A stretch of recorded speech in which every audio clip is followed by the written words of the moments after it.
Hello दोस्तों, स्वागत है एक बार फिर से आपका मेरे चैनल पे लीगल न्यूज 127 पे। दोस्तों, आज की वीडियो में मैं बात करूंगी, अगर पत्नी आपकी थाने कोर्ट कचहरी चली जाती है तो आपको क्या करना चाहिए ऐसी सिचुएशन में। कहते हैं ना कि ऐसे कौन से स्टेप है, अगर भाई वो कोर्ट चली गई अब तो रखना ही मुश्किल है, रिश्ता तो टूटना ही टूटना है, रिश्ते की बचने की तो कोई गुंजाइश ही नहीं है। आखिर ये होता क्यों है, क्यों पति पत्नी में डिस्प्यूट आते हैं, क्यों एक दूसरे को समझने में दोनों कहाँ एक चूक रह जाती है ऐसी। देखो, मैं यही बोलना चाहूंगी, जहां तक हम समझते हैं जो अभी तक डिस्प्यूट चल रहे हैं, जो केसेस आ रहे हैं डेली हस्बैंड वाइफ में जो डिस्प्यूट चल रहे हैं, कहीं ना कहीं दोनों की गलती होती है, कोई कॉम्प्रोमाइज नहीं करता है। अगर एक जैसे बोलते हैं ना, लड़ाई कर रहा है, गुस्सा है, तो दूसरे को शांत रह के चलना चाहिए। अगर अब होता क्या, देखो ये वीडियो मैं पहले बता दूं, आप दोनों के लिए, चाहे पति हो या पत्नी हो, दोनों के लिए है, दोनों के लिए फायदा आएगा, काम आएगा आगे। आपके केस में अगर सेम ऐसे ही कुछ डिस्प्यूट चल रहा है, ठीक है, अगर देखो हस्बैंड वाइफ में डिस्प्यूट होता है तो पत्नियां क्या करती है कि एक एक बात अपने मायके में पहुंचाना, अपनी माँ को शेयर करना, अपने घर वालों को शेयर करना, ठीक है, जिससे वो कान भरते हैं उनके, फिर वो बोलती है अपने पति को, सास ससुर को बोलती लड़ाई करना।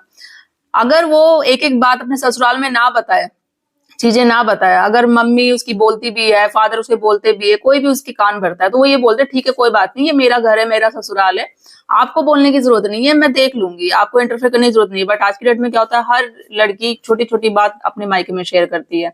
अरे यार, कुछ तो बात अपनी तक सीमित रखो ना। अगर हर एक बात आप पहुंचाते रहोगे, फिर वो वहां से नेगेटिविटी आएगी, जो भी है, तो इसी बात को लेकर डिस्प्यूट होता रहता है। आपको पता है कि आपके पति अच्छे हैं, ससुराल वाले अच्छे हैं, लड़ाई तो हर झगड़े में छोटी मोटी होती है, पर थोड़ा एडजस्टमेंट करना भी जरूरी होता है। तो यही चीजें होती है, बातें पहुंचाना, फिर वो छोटी बातों को फिर वो वहां से पेरेंट्स कान भरते हैं, अच्छा अच्छा ज्ञान देते हैं, तो चीजों से लड़ाई झगड़ा होती है, फिर कोर्ट कचहरी, पत्नी चली जाती है, घर छोड़ के मायके जाके बैठ जाना। कब तक आपने अपनी बेटी को मायके बिठाओगे, कब तक सपोर्ट बन के रहोगे? पॉसिबल तो नहीं है ना। अगर आपने शादी करी है तो उसका घर बसाने के लिए, ये तो नहीं कि वापस में मायके रखने के लिए। तो ये पेरेंट्स भी नहीं सोचते काफी। और अगर पति के भी आपसे बात करूं तो वो लोग क्या करते हैं कि उसके जो फादर मदर होते हैं, आपको पता है कि आपकी पत्नी सपोर्टेड है, आपको प्यार करती है, हर एक काम करती है, ठीक है, गलती भी हर किसी से होती है, वो नया नया अपना घर छोड़ के नए घर में आई है, एडजस्टमेंट होने में थोड़ा टाइम लगता है। वहां फिर उनकी जो होती है सास से, ननद से नहीं पड़ती है, सास बोलती है कि भाई पत्नी की सुन रहा है, ये कर रहा है, तेरी बीवी ये नहीं कर रही है, वो नहीं कर रही है, तो वो चीजें होती रहती है। तो वो माँ की सुनना कि अभी ये आई है, मैं इसकी क्यों बात सुनूं, मैं तो इतने सालों से माँ के साथ रहा हूँ, अपने घर वालों के साथ रहा हूँ। भाई अगर वो पूरा अपना घर छोड़ के आपके भरोसे आई है रहने, तो आपको सपोर्ट करना पड़ेगा। ऐसे ही रिश्ता चलेगा, लास्ट में जाके पत्नी ही आपके साथ रहेगी, आप दोनों ही एक दूसरे के साथ रहने वाले हैं, ठीक है। तो थोड़ा बहुत एडजस्टमेंट करना सीखिए, औरों की बातें इग्नोर करिए। ये मैं नहीं कहती कि हम आप की बातों को इग्नोर करो, बट आपको लाइफ में, फ्यूचर में आप दोनों को साथ में रहना है। क्या अच्छी बातें हैं वो देखो। कोई चाह रहा है कि आपका घर तोड़ना, रिश्ता तोड़ना, भले वो आपके माँ बाप क्यों ना हो, तो वो चीजों को इग्नोर करो। आप खुद इतने समझदार हो, खुद पढ़े लिखे हो, क्या करना चाहिए वो चीजें रखो। कोर्ट कचहरी में जाना, थाने करना, जब शादी तोड़नी है तो शादी करो ही मत। सिंपल सा ये लॉजिक है। फिर कोर्ट जाओगे, थाने जाओगे, भाई ये वो एलिगेशन अलग लगाएगी, आप एलिगेशन अलग लगाओगे, एक मोड़ ऐसा आ जाएगा कि दोनों साथ में रहना ही पॉसिबल नहीं होगा, दोनों एक दूसरे का चेहरा नहीं देखना चाहोगे आप। तो यहाँ तक नौबत आया ही क्यों? तो ये चीज आप करो ही मत। पहले तो कोशिश करो, मैं हमेशा कहती हूँ, अपना रिश्ता बचाने के लिए, ठीक है। दूसरा ये वही है जो महिलाएं जो झूठा केसेस करती है, जो चाहती ही नहीं है किसी भी कीमत की भाई हम साथ में रहे। उसने मेरी बात नहीं मारी, पति ने, सास ससुर ने मुझे कैसे टॉर्चर किया, कैसे मेरी बातों को नहीं मान रहे, मेरे हिसाब से क्यों नहीं चल रहे, तो आ जाओ भाई, मैं तुम्हें थाने लेके जाऊंगी, इतना परेशान कर दूंगी कि तुम दे दूंगी। ऐसे ऐसे एलिगेशन लगाना कि आप, अब ये बता तो हम सकते नहीं, आपको खुद पता है कि किस तरह के एलिगेशन लगा जाते हैं। फिर वो पति, वो उसके ससुराल वाले अलग एलिगेशन लगाते हैं, तो यही चलता रहता है। अब मेन टॉपिक ये है कि ऐसे कौन से काम है जो आपको करना चाहिए कि आपको आपके केस में हेल्प मिलेगी, ठीक है, और फ्यूचर में आपको पछतावा भी नहीं पड़ेगा। तो इस वीडियो में यही बात करूंगी, एंड तक जुड़े रहिएगा। चैनल पे नए जुड़े हैं तो चैनल को लाइक करना, शेयर करना, सब्सक्राइब करना बिल्कुल मत भूलिए, और साथ ही बेल आइकन दबा दीजिए ताकि आपको टाइम टाइम पे मेरी वीडियो की नोटिफिकेशन मिलती रहे।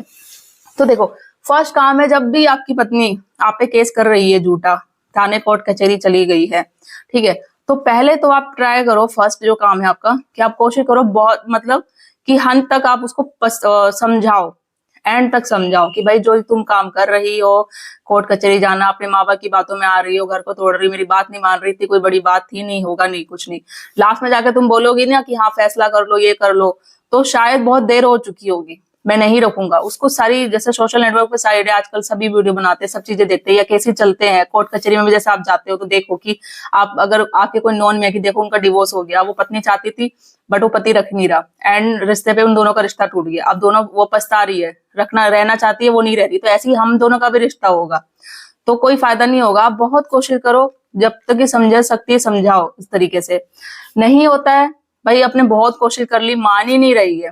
ये होता है ना कि आप फ्यूचर में जाके पछताओ ही मत, कि होता है ना एक पछतावा कि भाई मैंने बात क्यों नहीं करी, शायद मैं अपनी पत्नी से बात कर लेता, एक बार पूछ लेता, समझा लेता, तो शायद हमारा रिश्ता बच देता। क्योंकि बहुत सारे हस्बैंड होते हैं ऐसा गिल्ट करते हैं कि शायद हम कर लेते। तो वहां तक आप जितना ट्राई कर सकते हो ना उतना समझाओ अपनी पत्नी को, ठीक है। फिर आपको लगता है कि भाई अभी समझेगी ही नहीं, बहुत कोशिश कर लिया, तो छोड़ दो। फिर सेकंड आपको क्या करना है कि जो भी पत्नी ने आप पे मुकदमे किए हैं, चाहे वो 498 का हो, डीवी का हो, मेंटेनेंस का हो, कोई भी हो, अब आपको क्या करना है, बस अब आप तैयारी करो केस के लड़ने के लिए। अब आप उसको समझाओ मत वापस लाने, क्योंकि आपने तो बहुत कोशिश कर ली, वो मान ही नहीं रही है। आपने, होता है ना कि तो एड़ी चोटी तक लगा लिया है, कि कर लिया कोशिश, कि बाद में जाके ये ना हो कि मैंने अपने रिश्ते को, मैं नहीं चाहता तलाक देना, आपने समझा लिया कि भाई हम दोनों नहीं चाहते हमारा तलाक हो, बहुत कोशिश कर ली, तो ठीक है। अब जो भी इसने केस किए ना, आप झूठे मुकदमे सारे किए हैं, तो आप उनको लड़ने के लिए तैयार रहो, ठीक है। जो कहते हैं ना उसको कि कानूनी रूप से लड़ने के लिए होना चाहिए। अब केस की तैयारी करो, अब जिस तरह से लड़ना है भाई, कि आपको पता है ये झूठे केसेस हैं, ठीक है, तो मुझे लड़ना ही लड़ना है, ठीक है। एंड मूवमेंट में जाके कभी वो जो केस सोल्व होगा, कभी भी होगा ना, ठीक है, तो वो खुद बोलेगी कि नहीं अब छोड़ो, ठीक है मेरे से गलती हो गई, फैसला कर लेते हैं, मुझे साथ में रहना है, तो उस समय आप मना कर देना साहब। क्योंकि आपको पता है आप बहुत परेशान हुए मेंटली, फिजिकली, आपके घर वालों को बहुत टॉर्चर किया। जब आप समझा रहे थे, बहुत आपने कोशिश करी, जब वो नहीं मानी, आपके घर वालों की बातों में आई, या जो भी रीजन था, अब क्यों, क्योंकि उसको लग रहा है कि वो जो झूठ बोल रही है वो केस हारने वाली है, इसलिए वो बोल रही है ठीक है मुझे साथ में रहना है। तो आप उस समय मना कर देना कि नहीं रहना, आप तो केस ही जताए, मुझे पता है कि मैं सच हूँ, मैंने कोई गलती नहीं करी है, तो केस ही लड़ेंगे अब, और मुझे रखना भी नहीं है। जब ये चीजें हो गई ना, तो थर्ड काम आपको ये करना है, जब आपको पता है ऐसी महिला, ऐसी पत्नी जो आपका रिश्ता ही नहीं निभाना चाहती, जो आप पे झूठे आरोप लगा रही है, आपको कोर्ट कचहरी थाने तक लेकर आ गई, वो क्या गारंटी आपके साथ आगे रिश्ता निभाएगी? क्या गारंटी अगर आप 1% माफ करके दूसरा चांस देंगे रिश्ते को? क्योंकि जब आपने बहुत समझाया, जब तो वो आई नहीं, फिर वो उसको ये लगा कि भाई मैं केस हार रही हूँ, फिर मुझे वापस जाना चाहिए, तो क्या पता वो कोई नया प्लान करे, क्या पता वो कोई नया गेम खेले, फिर कोई नया षड्यंत्र रच के दूसरा कोई आप पे केस करे, सबूत लेने जाए। क्योंकि उस समय जो एलिगेशन लगा रही थी, एलिगेशन लगाने के सबूत तो कोई इसके पास थे नहीं, क्या पता वो कोई नया एक प्लान करके आएगी, फिर वो सबूत लेके जाएगी, कोई वीडियो बनाएगी, फोटो खींचेगी, उसी तरीके से अपनी कहानियां बनाएगी फिर कोर्ट में। क्योंकि जब तो उसे कानून की कोई जानकारी नहीं थी कि भाई सबूत भी होने चाहिए, ये नहीं है, जो उसने बातें बोली वो तो सिर्फ वैसे ही बोली है। फिर वो शायद वो अब पता है उसको हार रही है, तो भाई सबूत चाहिए उसके लिए, भाई मुझे वापस जाना पड़ेगा, तो फिर तो कोई रिश्ते में ऐसी बात हुई नहीं। तो ऐसी महिला को दूर रखना ही जरूरी है, अपने जीवन से निकालना ही जरूरी है। तो आपको क्या करना है, उसके बाद आपको उन्हीं मुकदमे पे, जो उसने मुकदमे किए हैं, उन्हीं मुकदमे के आधार पर कि इसने मुझ पर झूठे मुकदमे किए हैं, और आप जाके आगे जीत भी जाओगे। आप बस श्योर होके चलो कि हाँ ये झूठे मुकदमे तो मुझे जीतना ही है, तो उन्हीं मुकदमे के आधार पर इसने मुझे झूठे मुकदमे कर रखे हैं सारे, जो भी मुकदमे कर रखे, चाहे 498 हो, डीवी हो, कोई भी हो, तो आप उस पर तलाक का केस कर दो कि भाई मुझे अब तलाक चाहिए, मुझे इसके साथ नहीं रहना है। और जब आपको पता है कि जब आपकी पत्नी 2 साल से अलग रह रही है आपके साथ, ठीक है, वो मायके रह रही है, ससुराल में नहीं रह रही, और 2 साल से अधिक हो चुके हैं, तो डिजर्शन के बेस पे, और उसने मुझसे झूठे मुकदमे किए, इस बेस पे आप तलाक ले सकते हो और तलाक मिल जाएगा। बस आपको लड़ना है, मेंटली फिजिकली फिट होना है, बी पॉजिटिव होके आपको, क्योंकि आप हेल्थ अच्छी होगी, मेंटल फिजिकल सही रहोगे, तो जब भी लड़ पाओगे। और फिर ऐसी महिला को रखना ही कोई सेंस है ही नहीं, कोई नहीं है। फिर वो जब वो मान ही नहीं रही, इतना सब कुछ कोशिश कर ले, सब कुछ कर ले, जब तो कोई फायदा नहीं है। ऐसे तो अलग रहना ही जरूरी है, ठीक है, तलाक दे दें। तो यही 3 काम आपको करने हैं। जो भी महिला कोर्ट कचहरी चली गई है, झूठे मुकदमे आप पे करनी है, पहले बात आप समझाए उस पर केस लड़ने की, सेकंड आप तैयारी करें, थर्ड आपका लास्ट ऑप्शन है कि तलाक, ठीक है। तो ये दोनों के लिए ही, जब पत्नी, वो उन पत्नियों के लिए जो झूठे केसेस करती है, झूठे मुकदमे करती हैं, कोर्ट कचहरी तो चली जाती है कि अपने ईगो में, लड़ाई में बाद में जाके बोलती है कि हाँ भाई मुझे वापस रहना, ये चीजें वो चीजें।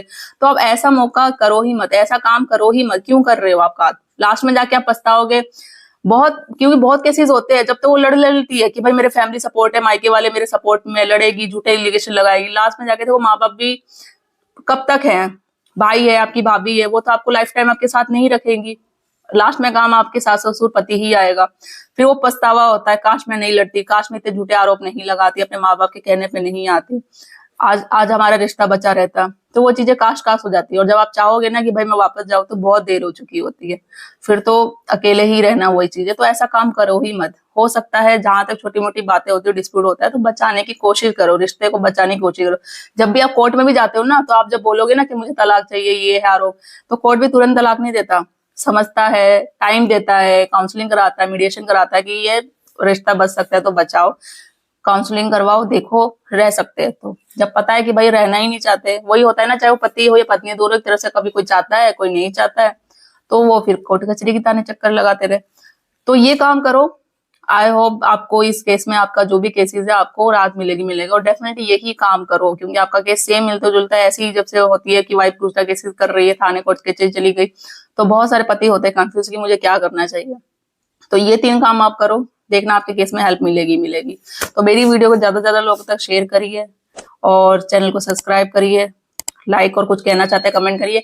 और हाँ, एक चीज मैं और कहना चाहूंगी कि बहुत सारे, जैसे कि काफी लोग होते हैं, बहुत सारे तो नहीं बोलूंगी, कुछ लोग जो होते हैं ना, देखिए मेरा मेन काम है, मैं हमेशा बोलती हूँ कि लोगों को मोटिवेट करना, कानून की जानकारी देना। जैसे आप न्यूज देखते हैं ना, कि न्यूज में कोई एक ब्रेकिंग न्यूज आती है, तो काफी सारे चैनल वाले उसी पे टॉपिक बनाते हैं। अब हम भी जैसे लीगल वाले हैं, बहुत सारे होते हैं जो लीगल कानून की सब वीडियो बनाते हैं, सबके अलग अलग चैनल्स होते हैं। तो कोई किसी की कॉपी नहीं करता यहाँ पे, ठीक है। कुछ लोग होते हैं जो बोलते हैं कि मैम कॉपी कंटेंट करती है, ये करती है, वो करती है। देखो, कोई कॉपी कंटेंट नहीं करता है। जहां आपको, अगर आपको ऐसा लगता है, तो आप भी कॉपी कंटेंट कर लो भाई, क्योंकि अगर सभी लीगल की बनाते हैं, सभी एडवोकेट बैठे हुए हैं, तो हम भी एडवोकेट ही है, हमें भी जानकारी है ही। और मेन तो मोटिव ये है ना, सबका ये होना चाहिए कि लोगों को जानकारी देना। चाहे कोई भी बनाए, चाहे कोई मेरी वीडियो भी देख के कोई कॉपी बना रहा है, कॉपी कर ले, मुझे कोई प्रॉब्लम नहीं है, करो। क्यों? क्योंकि मेरी वीडियो जहां जहां तक जाएगी, मेरा कंटेंट जहां जहां तक जाएगा, तो मुझे तो और खुशी होगी, क्योंकि लोगों तक जा रहा है, लोगों को हेल्प मिलेगी और कानून की जानकारी होगी। तो आप लोग ये क्यों कहते हो कि भाई किसी की कॉपी की है, किसी की चुराया गया? आप लोगों को और कोई काम वाम नहीं है क्या? बस यही सब करते रहते हो। ये क्यों नहीं सोचते हो कि लोगों को हेल्प मिल रही है? ये मेरा भाई खुद का है, ठीक है। कानून, लॉ किसी की प्रॉपर्टी नहीं है, किसी को चुराया नहीं जा सकता है। जैसे सबको नॉलेज है, वैसे मुझको भी नॉलेज है।